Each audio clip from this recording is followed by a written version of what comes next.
Why did Rome become an empire, but Greece didn't? Two great civilizations, both brilliant, both powerful.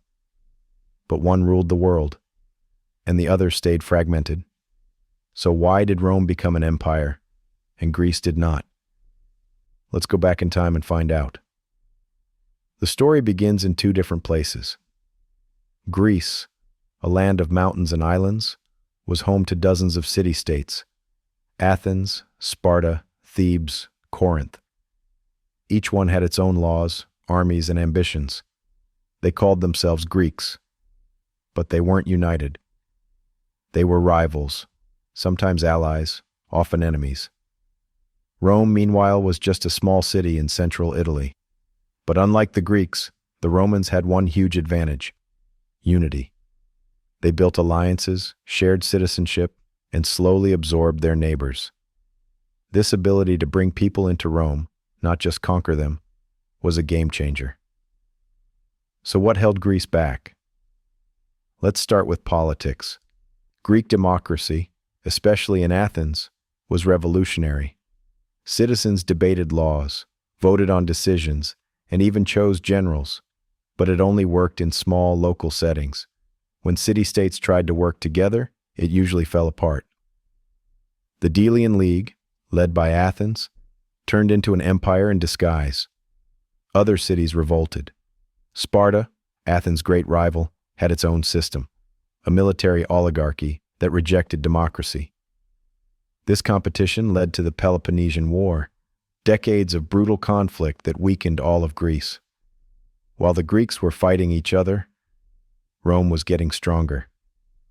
Rome's secret? Structure and adaptability. At first, they had a monarchy.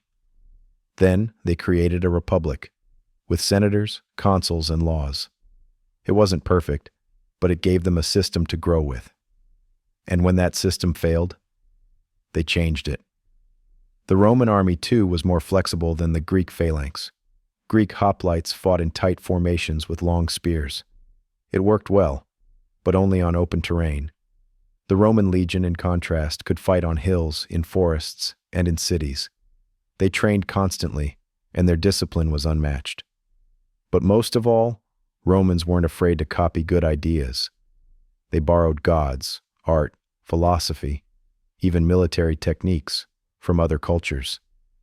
They saw learning from others as strength, not weakness. But didn't Greece have an empire too? Yes, briefly. Alexander the Great, a Macedonian king raised on Greek culture, did what no one else could. He united the Greek world and conquered the mighty Persian Empire, all by the age of 30. But here's the problem. Alexander died young, and he didn't build a lasting system. His generals fought for control, and his empire shattered into pieces. Rome, on the other hand, built institutions, laws, roads, tax systems. Even when chaos came, like during Julius Caesar's rise, Rome adapted. Caesar's death led to the empire, and Augustus created a new order that would last centuries. Let's not forget culture. The Greeks gave us Socrates, Plato, Aristotle. They explored science, math, theater, and ethics. They were visionaries. But their brilliance was individual and often disconnected from state building.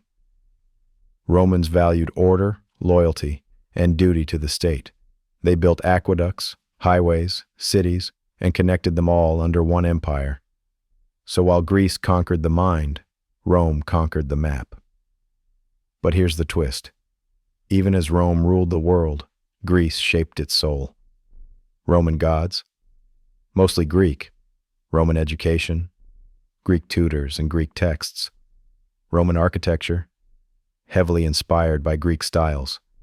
In the end, Greece lost political power, but its culture won. So why did Rome become an empire and Greece didn't? Because Rome united, adapted, and built systems that could survive centuries.